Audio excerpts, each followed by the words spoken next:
let's move to our next slide.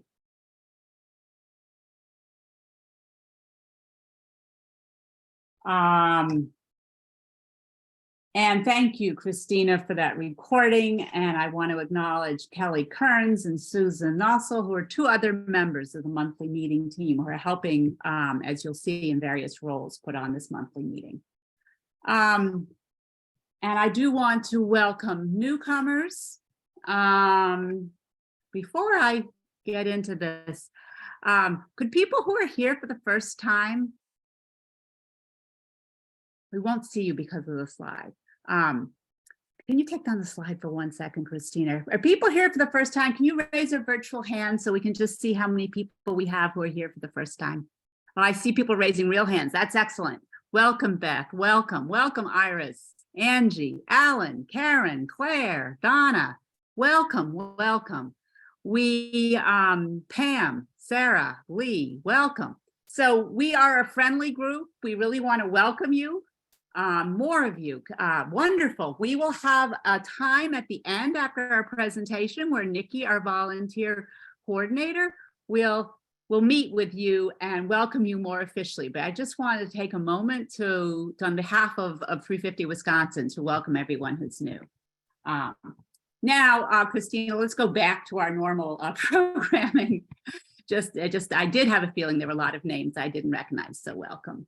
So one of the things we do at the beginning is, especially since we're mostly in the Zoom world, is just to ground ourselves in our bodies. So with your feet planted on the ground, if you could take 2 deep breaths and look at this gorgeous photo, which Marilee took from northern Minnesota, just 40 miles from line 3. So we just breathe in and out. And in and out. And we also use this time of reflection to acknowledge that we live on lands that were stewarded for centuries by Indigenous peoples. I am speaking to you from Madison, which is the ancestral home of the Ho-Chungra, people of the sacred voice, who today are known as members of the Ho-Chunk Nation. As we look at this picture of winter, I want to share the Ho-Chunk word for snow with you. It is W-A-A, which I imagine is pronounced wah. I encourage us to remember the Ho-Chunk people who've spent countless seasons here in the 4-lake area they call Dejope for generations and continuing today, and certainly have known many seasons with a lot of snow or wah.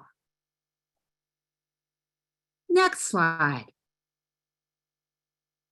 So our main topic, and the reason many of you have joined us, is to learn about climate change and refugees. And in just a minute, Kelly Kearns will introduce our speaker. Then we'll have a period of sharing what's going on in 350 Wisconsin. And then we will have a time to welcome newcomers and a time for more Q&A with our speaker and another optional breakout that we'll tell you about in a minute. With that, I'm going to turn it over to Kelly, who's co-lead of the monthly meeting team, to introduce Angela.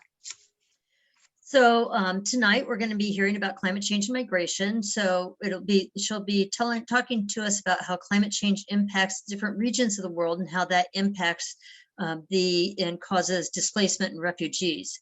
So our speaker is Dr. Angie Dickinson, and she has worked at the interface of environmental science and policy action with the EPA, with Wisconsin DNR, which is where I met her, and now as a data scientist.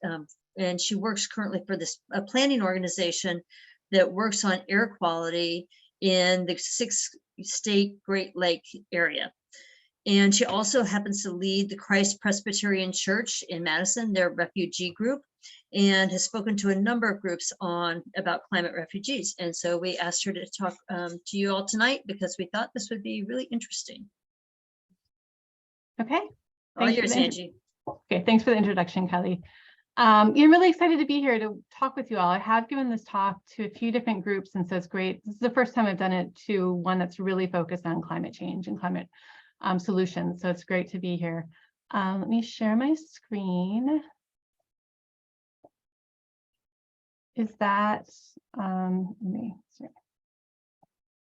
change some things around. Is that showing up okay? Yeah, you need to go into presentation mode though. Yes, and I moved.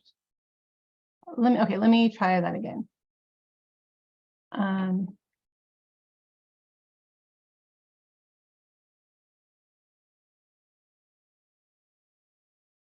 While Angie's working on this, I forgot to mention that while she's giving your talk, if you could put your questions into the chat, then we can have an organized chat and kind of consolidate similar questions for the Q&A that will be after her presentation. And then if you have more questions, you can come to the breakout session. Angie, your slides were right before. Oh, okay. Presenter view. So oh, funny. Okay, let me switch back. which Okay. means I'm not seeing it full screen now, but okay, I see it at least. Okay, well, thanks everyone. As I said, I'm really glad to be here to talk with you all about what I think is really important intersection between two really important issues of climate change and migration, which are often talked about separately, but are very, very tightly linked. As Kelly said, hopefully you got from that, maybe you didn't. I'm trained as a scientist, and so I understand the climate side of things really deeply and professionally. Migration side of things I've picked up through my work at Christ Presbyterian Church, working on different immigration issues. And some of it I hear about or read about through the environmental trade press. So what I want to talk about tonight, I'm obviously not going to spend a lot of time talking about what climate change is, since you all know that quite well. But want to talk about how different climate change impacts drive migration, look at what are the impacts, what's happening in different parts of the world, and what are we expecting to happen in the future, and then talk a bit about what we can do about it, and then we'll have discussion. So I'm going to hit climate change very briefly. You all know that the climate is warming, has been warming, is expected to continue warming, and we're very, very, very confident that that's due to human actions. And what happens in the future, it is going to keep getting warmer, but there's a very, very large range of possible outcomes, from, pretty bad scenarios of, up around. So do you guys see my cursor now, if I do that? Okay. Up almost 5 degrees Celsius warmer to, 1.5 to 2 degrees Celsius warmer, which is a very different world, a much more livable world. So these are figures from the Intergovernmental Panel on Climate Change report, the 2021 report. This is a very complicated figure. Don't worry too much about it, but what it's showing you is different kinds of climate impacts. And the bars show you whether it's expected to increase or decrease. Temperatures are increasing, cold spells will decrease, and the numbers has to do with the number of regions of the world that's going to happen. Again, don't worry too much about the figure, but I want to use this to kind of highlight some of the impacts that are expected to have the biggest impact on human migration. So all these things are happening, but some are more important in causing people to move. So we have extreme heat can be a big factor, river flooding and flooding from rainfall, as we're having happening right now in California, as people are talking about happening in Pakistan. Droughts and fire weather. Fire weather, has been a big thing around here. Like I've personally met people who temporarily moved from California to Wisconsin to get away from, actually in that case, it was actually more the air quality impacts of the wildfires. Severe windstorms and hurricanes, loss of water and snow, glaciers and ice sheets, which can really dry up water supplies for irrigation, for just general consumption as well. Sea level rise, we hear a lot about, and hugely important in coastal areas, especially in small islands. Coastal flooding and coastal erosion. And there are definitely other factors that are lots of things that are happening that can contribute to migration. Like there's an air quality one in here, air pollution, weather. That's, I said we're seeing that with California internally. But all of these can work together to lead to food scarcity and agricultural degradation, just disappearance of land. If we have these small islands that are actually flooding, disappearing under the water, or coastal areas, particularly in the Arctic, where the land is actually just eroding away. Can lead to loss of property. In a hurricane, people lose their houses. That's a pretty strong push to leave if you can't rebuild. And exacerbation of violent conflicts. And all of these things work in concert with other factors. Climate change is rarely the only factor that causes someone to move or to leave. The biggest exception there is sea level rise. We have these small islands in the Indian Ocean and Pacific where the islands are just disappearing. In that case, it really is just climate change. But often, and we'll see some examples of this, often it works in combination with other factors, with corruption or violence or other things. And the US military considers climate change a threat multiplier, in that it kind of takes existing threats and it makes them worse. It works with them to just make everything worse. So there are a number of possible reactions to climate hazards. And I'm going to stress this top part about the way people respond to a climate hazard is going to depend a lot on their vulnerability and their capacity to adapt. So money helps with that. Social networks also help with that too. So if you have strong social connections, strong community, that can allow people to stay in their homes, given a climate catastrophe. And there's a bunch of different kinds of episodes that can happen. We can have very slow onset events, such as just gradual, some increasing in temperatures, which could lead to drying out of soils, for example. That's a slower kind of thing versus a sudden onset event like a hurricane, where you have a house, you're totally fine, and 2 days later it's gone.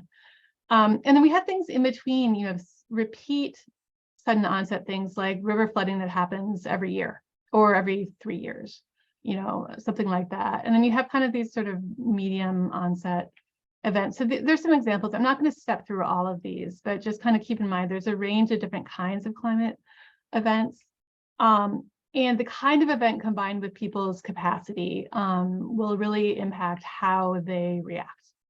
So in this case here, they're talking about a slow onset event.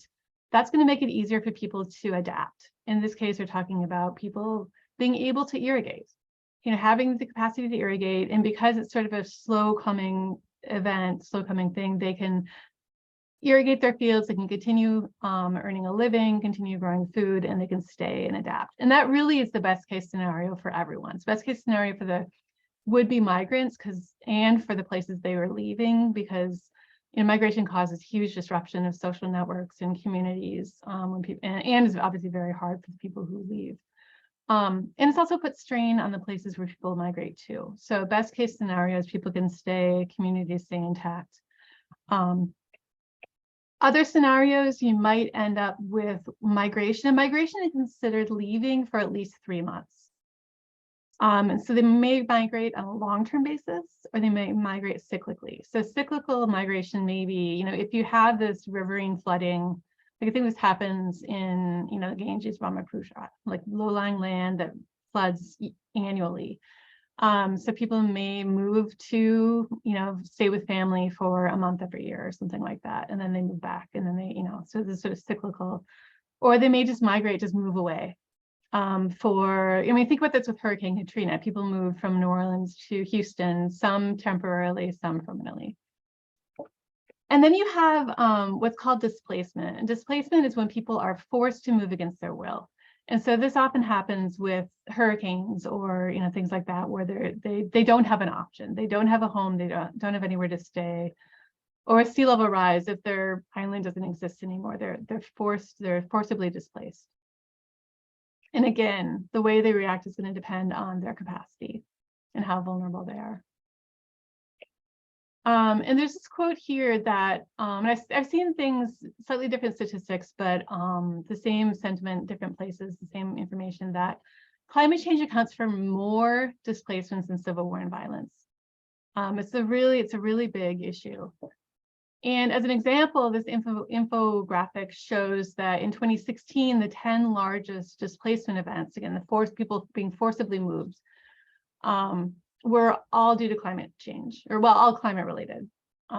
You have, river flooding, you have typhoons and hurricanes, you have, more flooding and landslides, more flooding, all climate related. In this case, mostly due to dramatic flooding or storms, But obviously we have desertification, we have, increased, heat, getting to unlivable heat in other places.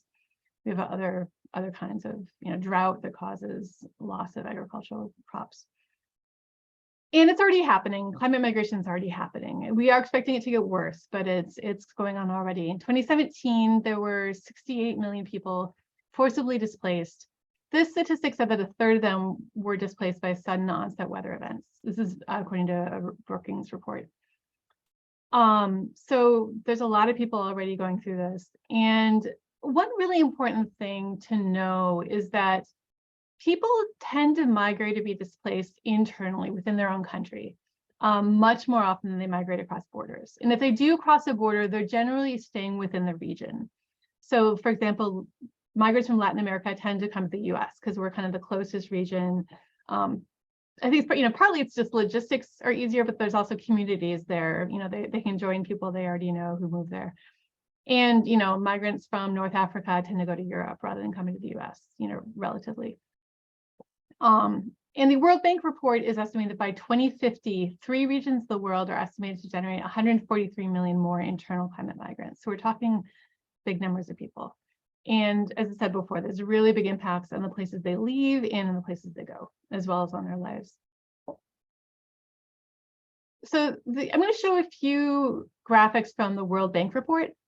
And they're just looking at those 3 regions they're talking about. So in South Asia, by 2050, they're projecting 40 million internal climate migrants. And this woman here is talking about what might be a sort of cyclical migration due to river flooding, and also moving from more rural areas into the city, which is another big pattern in climate migration. Migration generally, people tend to end up in cities rather than in the country. In South Asia, there are a bunch of different climate impacts that are happening and are expected to drive migration. So we have increased temperatures, sea level rise, a lot of low-lying lands, especially in like near the Ganges-Brahmaputra river delta.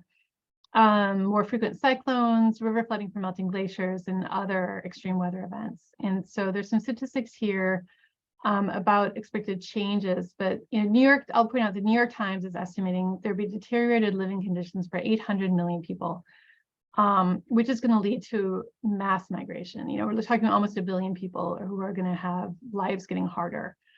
And I don't remember what year that was by, but I do have the report linked.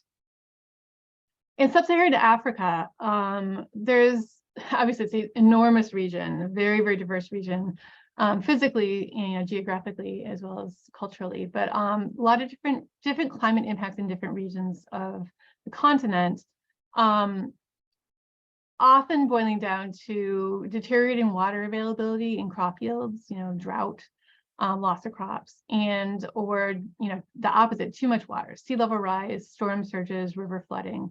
And often these happen together, like in Malawi, and actually they talk about this quote here, it talks about in Ethiopia, there was a drought, and then after the drought, there was flooding. And this happened in Malawi just a year ago. We have a member of my church whose family experienced this, of like a very long drought, followed by just catastrophic flooding, and both of which were really devastating to the people there. Latin America, World Bank is estimating 17 million internal climate migrants. In this case, this person in Mexico is talking about a situation in which they were able to adapt. They were able to adopt green certified forestry to earn a premium, which allowed them to stay. So this is a good story, success story. And I want to dig a little deeper into Latin America, both as an example, but also because they're our neighbors, and a lot of the migrants from Latin America end up in the US. And there's been one, we hear in the news all the time, the news is about El Paso right now, the huge number of migrants trying to cross into El Paso right now, but a lot of people are coming across the border. And one of the major factors in the Latin American, and particularly the migrants from Central America, in convincing them to move was this sort of very, very severe multi-year drought from 2012 to 2019. It was devastating. I don't have time, but I do actually, in this slide, which I think will be posted online, there are 2 videos that show you that. So you hear directly from some of the people affected. So it's worth watching those if you're inclined to. But this is very, very severe drought that hit this whole region that's called the dry corridor. And this, as the name implies, this area is already dry. This already has a dry climate. I think agriculture there's marginal, and then they're hit by this really bad drought that just dried things up and made it very, very hard to make a living, very hard to feed people. These are statistics of US Border Patrol apprehensions from people from the Northern Triangle, Guatemala, El Salvador, Honduras. And you see they were fairly steady, 10 to 20,000 people from each country until 2012 when that drought started, and then they spiked. And I mean, sure, some of this had to do with policies and enforcement, but a lot of this is that there were more people moving because of the drought. And they stayed, this graph ends in 2018, but they stayed high for that whole time period. And we know that climate change is not the only factor driving migration from Central America. There's also poverty, unemployment, a lot of gang violence, corruption, but climate change is adding on to that. And maybe people could stay and adapt, and maybe they could kind of suffer through everything else, but then suddenly if they can't earn a living, they can't grow their bean crop, that could be the last straw that causes them to move. And then what happened, which is like just really devastating, after following this drought in November 2020, they were hit by 2 Class 4 hurricanes within 2 weeks, which I can't imagine. It displaced 500,000 people, destroyed, about half the bean and corn crops. And the areas have been very slow to recover. They don't have, as problematic as it can be, they don't have a FEMA. They don't have systems like that in place to help people recover. So it's been very, very slow recovery from the region. And this has been a major factor. The flooding following the storm and flooding following the drought was a major factor in the surges in the last few years to the southern US border. And it's not just happening abroad. I already kind of mentioned California, but we have wildfires, just catastrophic wildfires leading to really bad air pollution issues as well. We have drought here and agricultural damage. We have flooding. This is just down in Illinois and the Mississippi. We have, seemingly increasing intensity hurricanes as well. So it's happening in this country as well, and it's going to continue to happen. Again, the migration will probably be internal. And I honestly expect, and I think other people expect, that our region is probably going to receive a lot of these internal climate migrants. We're a little better off. We don't have bad wildfires. Some places have bad river flooding, but we don't have sea level rise. We don't have hurricanes. So this is something we are going to have experienced locally, not just in our country, not just as recipients of migrants coming. And if you look at the projected impacts in the US, this National Climate Assessment is estimating the US economy could contract by 10% due to climate change. And as happens generally, the poorest counties, the poorest people are going to suffer the biggest losses, up to a third of their GDP from this UC Berkeley report. One estimate is that 13 million people will be forced to relocate just due to sea level rise, with 13 million Americans. And for context, this is twice the size of the Great Migration of African Americans from the South to the North and West, and 5 times the size of the Dust Bowl migration. And we know what a big impact those had on American culture and on people's lives. Very, very big impact. And this is just due to sea level rise. People are going to move due to wildfires, drought, inland flooding, heat, humidity, all other factors as well. And this quote is really, really interesting to me. This quote is basically saying that so far we haven't seen as much migration because we have these market mechanisms that basically let people adapt, that pay people, that help people, FEMA helps people rebuild after a hurricane. Insurance may pay to replace, or let people stay where they are with farm subsidies. But at some point, that's going to stop. At some point, it's going to get too expensive to pay people to rebuild in the floodplain, to let people, pay people to rebuild on low-lying coastal areas. And at that point, the full cost is going to fall on individual people, and then you're going to see massive migration. That's when the real migration is going to start.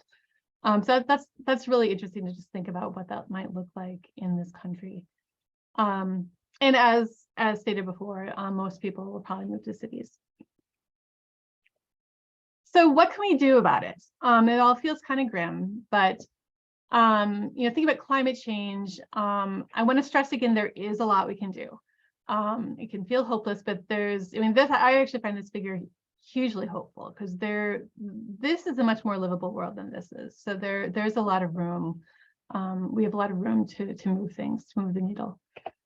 And then there's the climate change. Think about how we react to it. What can we do? There's the climate change mitigation question, which I think you guys spend a lot of time working on. So I'm not going to hit that too hard because you guys, I think, know, you I think probably spend a lot of time thinking about how to cut greenhouse gas emissions. So that's key, but I'm not going to dig into that anymore. And then another thing is to talk about it, which I think you guys are doing as well, but have the conversations, talk with the cranky uncle, which honestly, I have a hard time talking to my cranky uncle. I can talk to his wife, but, talk with people about it, talk to people about it. Just make this part of the conversation. I want to hit potential action on migration and adaptation to avoid migration a little heavier, since I think this is a kind of maybe newer area for you guys. And there really are two components. The first is adaptation in terms of like just helping people adapt so they don't have to move. It's kind of first thing. And then if people really have to move, because some people are going to have to move, make those migration pathways more humane, make them work better, help them be better received where they end up, help make it less cruel and less deadly as they move. So personally, as an individual, if you want to get involved, just generally supporting immigrants in the US and some really good organizations.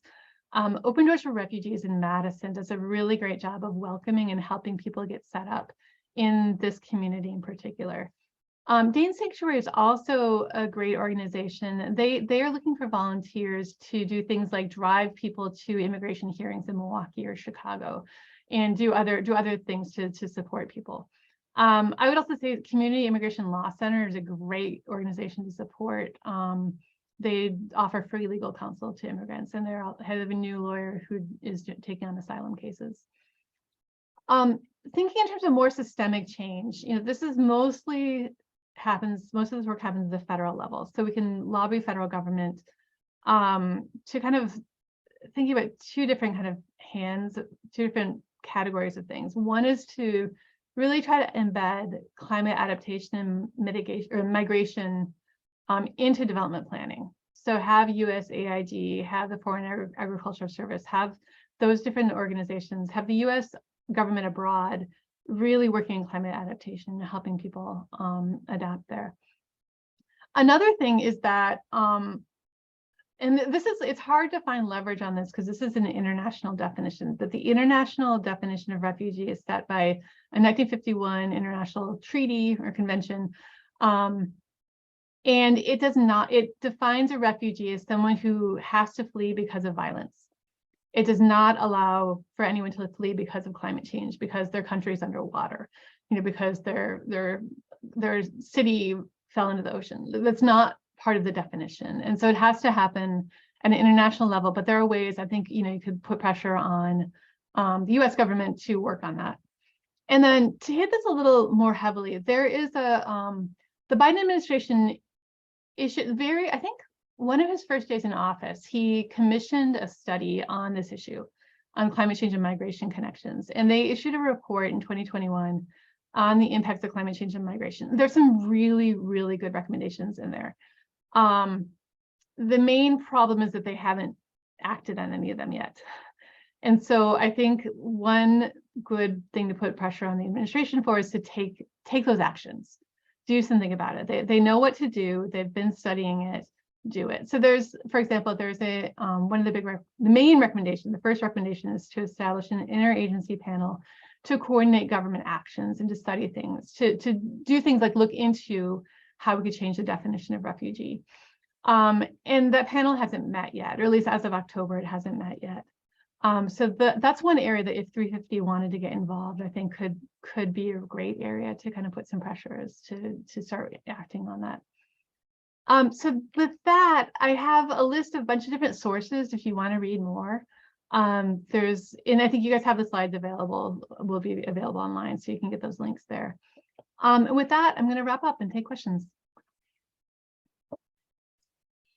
Okay, thank you very much, Angie. That was really full of information, super helpful. If you could go back to that list of all the resources in case people want to take a little closer look at that. And just to Yes. remind people that we are recording the meeting and it will eventually be up on the 350 Wisconsin website. So if people could put any questions that they have into the chat, then we will cover them that way. And So, do you see my screen now?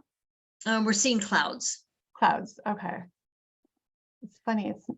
Everything's flipped from the way it normally is Okay, here. there we go. Okay, Now you just great. need to go into presentation mode and we'll be Okay. good. There we go. Okay, so we'll start off with Jan Penn, one of our neighbors to the north here. She mentions that the planning for the climate and climate migration resiliency begins at the local level. Wisconsin comprehensive planning law requires all municipalities to have comprehensive plans. So in her township, they're adding a chapter to their plans about climate change. And UW Extension also has programs on climate resilience. So it's a good thing to work at your county or local level on. I'm wondering, is that focused on like to adapt so people can stay in your communities? Like if you're hit, like here, if we have more flooding, is that the idea? It's kind of the connection to migration, that it would allow people to adapt in their communities. You know? Jen, do you want to unmute and answer that? Good question, Angela. In part, it does. We've had floods up here and a lot of high, but in addition, we're looking at the impacts that we've already begun to experience of the migration in terms of demands on the infrastructures, as well as the culture of the community. That's great. That's great that's being planned for it. That makes a lot of sense. Yeah, we can anticipate having more people come from other countries and from other regions of the country and to plan for that. Yeah, that's a really good point. Thanks. So is there anybody from CCST that wants to respond to how that is happening at like the Madison or the Dane County area? If so, then just unmute yourself and jump on here.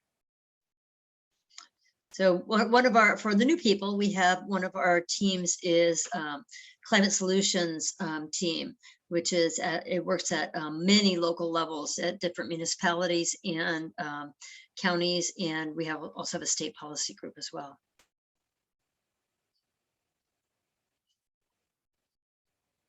Okay, I'm seeing a couple more questions coming in. Michael is asking, what did the U.S. government do as a result of the Kerner Commission conclusions in '68 about, it sounds like they began militarizing the police, and that what's the reason to believe that Democrats will have any different approach to the results in after the next commission? Are you familiar with that, Angie? Not really. I've heard of that commission, but I'm not familiar with that exactly. But I mean, it is worth thinking about the reaction to migration. Yeah, the Democrats is not necessarily. I mean, we still have Title 42 in place, which stops people from coming into the country because of the danger due to COVID. It's not all puppies and roses with Democrats. And there's the risk of having a militarized response to immigration, which definitely is happening. I'm not familiar with that commission in particular. But okay, so Angie, could you take down your slides so that we can see you respond? That would be great. And Meryl Lee had a question that I think was interesting. She wanted to know. Yikes! I just lost Meryl Lee's question there.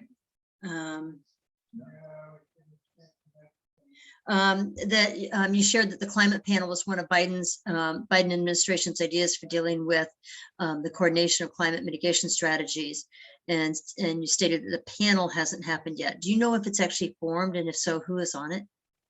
I don't know. I found the most recent thing I found And which doesn't mean you can't find more out there. But when I did some quick searching, I found an article in October that said that they hadn't yet met, but people, someone was saying, off the record that they were supposed to meet by the end of this last year. So I haven't seen anything else about them forming, but I also haven't looked deeply for that. Okay. Emily has a question that I think a lot of us are wonder about. How can we talk about climate change, migration, and refugees that avoids the xenophobia and the fear mongering that we hear from folks on the right? She worries that there would be a lot more messaging about how we can keep Latin American migrants out of the US if we take action on climate. And it'd be better to keep the focus on climate action if it gives people the agency to stay where they are. Any comments on that? I mean, that's an interesting, it's funny because it does provide a kind of a nice hook to talk to people about climate change who might have you might be scared about migration and might have really different political views. And I think it's a really good point that you don't want to fall into, vilifying other people, vilifying migrants in order to make an in with more right-wing people. But I think you can talk about, I think you can also use like what their concern is and say, I hear you talk about, being really worried about all the immigrants coming and the effect that's going to have on our culture. And, this is I don't think you have to fall into, you have to use the xenophobic language, but talk about, it is a disruption. It's really hard for them. It's really hard for their culture too. And it's put strain on us. And, if we can address climate change, like everyone's society can kind of stay, how would I say it? Yeah, I'm falling into that as well. But you can talk, I think it does make sense to connect with their concerns, not supporting the xenophobic parts of it. But I think, people do have people on the, on the right and people who are scared of immigration do have valid concerns that it's going to change and put stress on our culture. And I think you can acknowledge that concern and talk about the fact that addressing climate change will mitigate that, while also recognizing the humanity of the migrants and the integrity and richness of their existing cultures, and that we want to allow those to stay intact as well. Okay, thank you. Yeah. Yeah, well, we're going to have to close up the questions here, but I do want to mention that that Mark Johnson put into the chat the title of a book that actually is about humanely accepting climate migrants. So that's something folks might want to look at.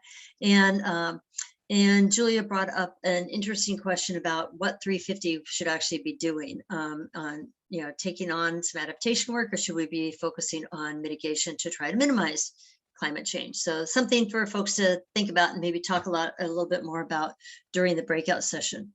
So just to remind folks that we will have a breakout session after the rest of the meeting is over. The one will be with Angie, and then there'll be a couple others as well. So you can save up your questions for Angie at that time.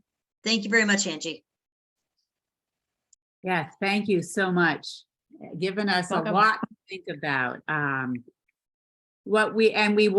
Some of us will come back and talk to you during the breakouts, but I want to bring the slides back up because there's some important updates that the different teams are doing that we want to share with you. And the first slide I put first because I found it so interesting. Go ahead. Yes. That's your cue, Russ. Oh, okay, great.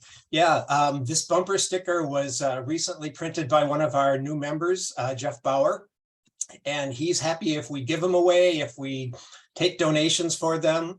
And I thought if anyone has, any of the teams have some ideas on how to use these, maybe during tabling or something, you can put it on your front bumper and they can read it easily, or my preference is have it on the back of your car and challenge them a little bit and maybe have them get at least a little chuckle out of it. Should I just roll into the other Art Collective announcements? Please do. All right. So this Saturday, we're having a You're invited to exercise your radical imagination, have fun and learning with something on collage and mixed media. It'll be at 2051 Winnebago Street, and I'll put all these details in the chat. This Saturday from 4 to 8, it'll be a potluck. You can bring some images, but we'll also have lots of things to work with on collage. You don't have to be a member of the art collective to do any of the things that we're offering. And in fact, we hope that maybe if you've got some friends that are interested in some of these things, we could get people to get into 350 through this route. So the other areas where we're interested in seeing what the interest is in the greater 350 are related to singing. We'd like to get a singing group together, and we have a tentative date of the evening of Friday, February 10th. But again, if you email myself or Diane, we will get you all the information you need and a video of one of the songs we're thinking of working on. We're also looking at putting together a band, a 350 band. And so if you play an instrument, that is tentatively looking to be Saturday, February 11th at 3 o'clock. And that'll also be at my house. We'll get you all the details. We're also interested in doing a drumming thing. There's a lot of power in a march or a rally or an occupation to have drumming. And we've got many, many drums. You don't have to know how to drum to join a drumming group. The last thing is dance. That's always been a strong suit of the art collective. And for that one, just talk to Diane because she's the main contact for that. All of these things are going to be postponed or rescheduled if COVID is in a bad place. We always encourage people to rapid test the day of. And when it comes to singing, which is especially problematic, we'll probably do that around a campfire in my backyard. So lots of possibilities. We're really curious to see what kind of energy we can put out there for very creative things for Earth Day and for a summer of farmers market. Thanks. Thank you, Russ. That's going to be a hard announcement to follow, but I will do my best. Oh, I could have, so I put the sign up that says sign up here, we'll put in the chat. I updated it on the Google slide, but that's not live enough. So we are looking for customers of Chase or Wells Fargo banks. And by customer, I mean any connection, a credit card, a checking account, a mortgage, which is what I have with Chase. We will train you how to meet with your bank branch manager and engage with them. If we can get those bank staff sort of who are also affected by climate change, get them to sort of empower them to go up to their upper management is what it is, and to advocate for climate justice. And we're going to do a 1-hour online training Monday, January 30th at 7 p.m. We have a sign-up sheet, which I think just got dropped in the chat. Or you can just, Nikki dropped it in the chat and Susan dropped it in the chat, or you also can message Nikki and or you can email her, and we will send out an announcement. I think it's going out later this week, so look at your email and you'll find out more about this training. And it's for everybody in 350 Wisconsin, but it's really for anybody who wants to come. So we're going to reach out through different churches and student groups and try to bring people in. Next slide. I'm going to turn it over to Phyllis. Oh, I should say that was the previous slide. We have, for the newcomers, we have different teams. You just heard from the Art Collective team. I was speaking on behalf of the Divest and Defund team. And now Phyllis is going to speak on behalf of the tar sands team. You're muted.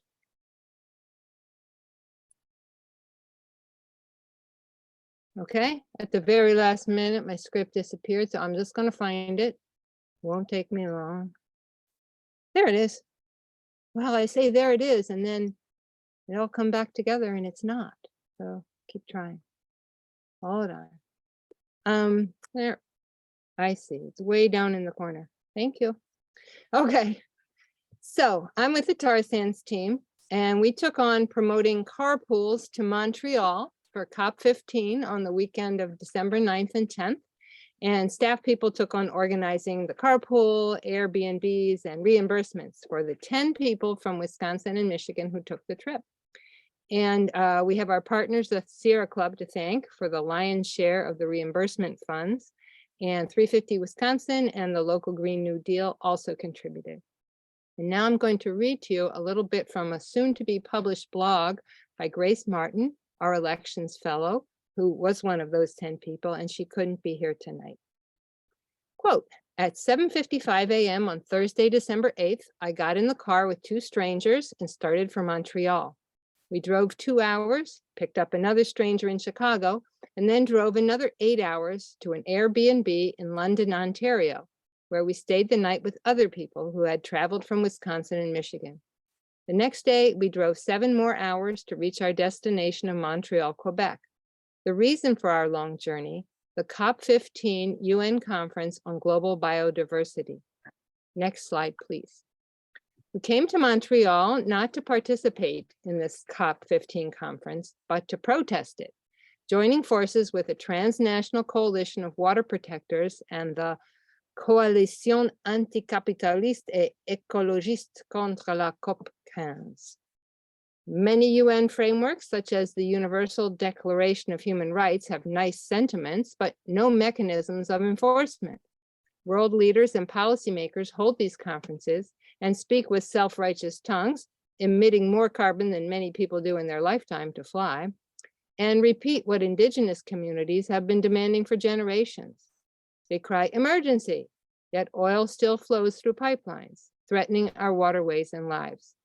We went to the COP15 blockade to tell the Canadian government to stop Line 5, to stop Line 9B. Restoring biodiversity means nothing if we let continued extraction destroy all the progress, which is what will continue to happen without radical intervention. I am still processing a lot of what I learned from our journal up to Montreal, processing the stories, the good it did, how we could have done better.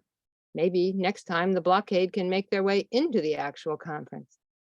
I had the chance to sit with great-grandmother Mary Lyons for much of the weekend, see her book, Wisdom Lessons, Spirited Guidance from an Ojibwe Great-Grandmother, and I will put a link to that in the chat in a minute. She told me stories, took pictures of me, and handed me little chocolate candies throughout our time together. I almost forgot that she wasn't my own grandmother. I learned what keeps people together in this fight against climate catastrophe, stories and community. The stories shared with me were those of resilience, victory, and connections to the land, things that could not be encapsulated in a UN document. Driving back, the strangers I had arrived in Montreal with were now friends. We discussed ways to protect our own biodiversity here in Madison, a realization that we can take agency in saving ourselves and that we have power through the connections we make within our own communities and with other communities, unquote. And now here's Phyllis again, and I just want to read 2 of the many messages of thanks that we received from carpoolers. I am grateful for the opportunity and the invitation to participate. I appreciate all who made this trip happen for myself and the others. And much gratitude for inviting us to the COP15 March. It was an honor to go, and I look forward to future events. And then I want to thank another of our carpoolers, Rebecca Kemble, who worked very hard to find the money to pay the expenses to bring great-grandmother Mary Lyons to Montreal. Okay, so now you can switch the next. So now that you've been inspired by our intrepid carpoolers, we're going to have a short action hour right now, where you can be part of pressuring Biden to shut down Line 5. I'm going to go over these talking points, and then we'll ask you to take 2 minutes to go to this White House website and write a comment in their form. Here are a few things that you can say. Burning fossil fuels increases climate chaos. Tell Biden to revoke the presidential permit for the existing Line 5. Tell Biden to follow through on his COP28 pledge to cut fossil fuel use by 45% by 2030. One part of that is shutting down Line 5. And then, of course, add something in your own words about your grandchildren or the birds or whatever moves you to fight climate change. And so you can get started on that right now, going to www.whitehouse.gov/contact. And I will drop in the link for great grandmother Mary Lyons' book. Phyllis, we already have that link. It's the White House link that I'm trying to put in. Okay. So we're going to play you a little bit of music so that you can fill out this form just during this meeting. You know, you're also.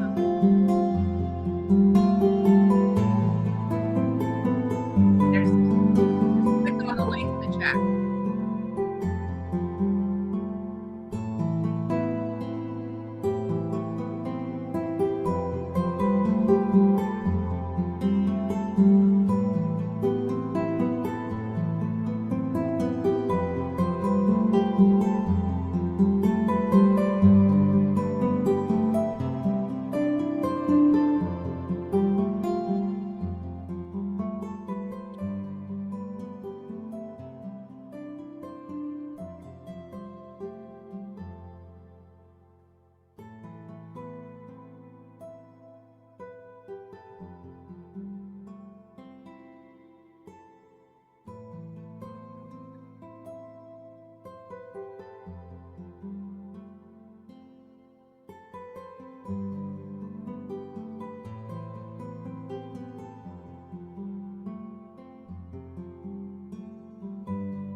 Okay, I guess, I hope you can finish up typing your reasons.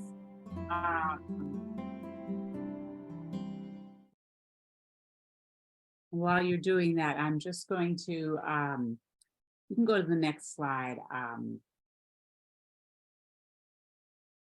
Kelly, because I'd like to give the climate justice team, Tanis, are you making this announcement? Yes, I am. Yes. So should I go ahead, Julia? Yes, I think you should. Okay. Thank All you. right. Well, I am on behalf of the climate justice team. I'm just making a short announcement tonight and then inviting you to join a breakout if you're interested in this topic that I'm announcing. I also have, I have some good news and some not so good news. I guess I'll get the not so good news out of the way first. And that is, most of you probably have heard that our climate justice organizer, Kyla Smith, resigned a few weeks ago. And we're very, sad that that happened and disappointed and sorry to see her go. But the good news is that the work is continuing. And specifically, what I was going to announce tonight here is that we've contracted with Cream City Conservation Consultants, which is a consulting firm out of Milwaukee. And some of you are familiar with that firm. We've contracted with them before to provide workshops for us. You may be familiar with the name of their president, August Ball. So they are going to be leading us over the next 3 months, so till the end of March, through a process of envisioning a more racially just future within and outside of our organization. We're going to be assessing our culture within 350 Wisconsin, and then we're going to be developing a plan to achieve our vision to become more racially and diverse as an organization. And to make our vision a reality, there are 3 phases to the process. So as I mentioned, assessing the culture, that's going to be a survey. There are 6 educational workshops that the Cream City will be providing to us. And then we will be developing a roadmap and a work plan. And I do have more details, a schedule for all of those events. And we would love it if you would participate in the process with us. The broader the participation, the better the outcome and the more representative the plan will be for our organization.